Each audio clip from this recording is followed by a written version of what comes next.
चांदवड जवळ कनेरा गड नावाचा किल्ला आहे आणि महाराजांनी त्या किल्ल्याची सुभेदारी केली रामजी पांगेराला। महाराजांना माहिती होतं हा रामजी पांगेरा मरेल पण किल्ला जाऊ देणार नाही। अगदी झालंही तसंच। महाराजांना खबर कळाली रामजी पांगेराचं लढता लढता निधन झालं। महाराजांना वाटलं रामजी पांगेराच्या त्या 80 वर्षाच्या म्हाताऱ्याला भेटून यावं।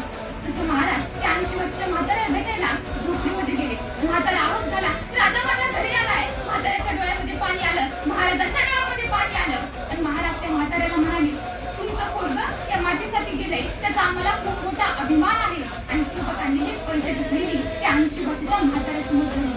तसं तो म्हातारा ताट कप्पा राहिला आणि महाराजांना म्हणाला, महाराज राजे शेर कभी बिकते नहीं पैसों के बाजार में। राजे शेर कभी बिकते नहीं पैसों के बाजार में और बिकने वाले कभी टिकते नहीं। छत्रपति शिवाजी महाराज।